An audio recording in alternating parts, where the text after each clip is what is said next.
মুস্তাফিজুর রহমানের আইপিএল খেলা না খেলা নিয়ে যখন জল খোলা হচ্ছে, তাসকিন তখন মিরপুরের একাডেমি মাঠে ঘাম ছড়াচ্ছেন।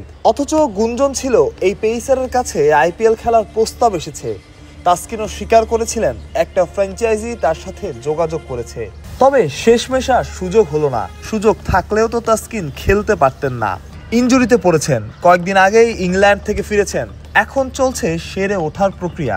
কি মনে হয়, তাসকিন যদি ইনজুরি মুক্ত থাকতেন তবে কি আইপিএল খেলার সুযোগ পেতেন? আচ্ছা বলুন তো, এখন তাসকিনের যা ফর্ম, তাসকিন যেমন বোলিং করেন, তাসকিনের কি সেই সুযোগটা ছিল? হয়তো। আইপিএল হুট করে বন্ধ হয়ে যাওয়ার পর আবার চালু হয়, অনেক বিদেশি ক্রিকেটারই এই টুর্নামেন্ট খেলতে আসছেন না, সে কারণে সুযোগ তৈরি হয়েছে। যেমন এক বিদেশি ব্যাটারের বদলে সুযোগ হয়েছে মুস্তাফিজুর রহমানের। তিনি খেলবেন দিল্লি ক্যাপিটালসে। শোনা যাচ্ছে 2 ম্যাচের জন্য তিনি এনওসি পাচ্ছেন। ইস্পাহানি বেকারি ফ্রেশ, স্বাদের আবেশে একটু আয়েশ।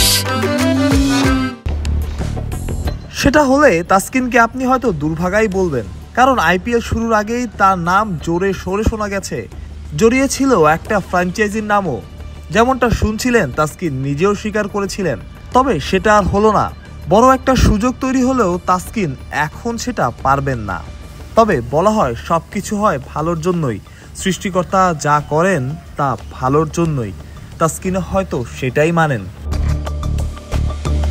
আপাতত অনুশীলন শুরু করেছেন, ছোট্ট রান আপে বোলিং করছেন, নিজেকে ফিরে পাওয়ার চেষ্টা করছেন, মাঝে মধ্যে স্টাম্পও ভাঙছেন। কিন্তু প্রশ্ন, কবে নাগাদ ফিরবেন তাসকিন? শোনা যাচ্ছে পাকিস্তানের পর শ্রীলঙ্কা সিরিজ, সেই সিরিজ দিয়েই হতে পারে তাসকিনের প্রত্যাবর্তন। আবারও মাঠে দেখা যেতে পারে স্পিড স্টারকে। সেটাই কামনা, তাকে তো বাংলাদেশের বড্ড প্রয়োজন। মাহফুজ প্রত্যয়, বিডি ক্রিক টাইম।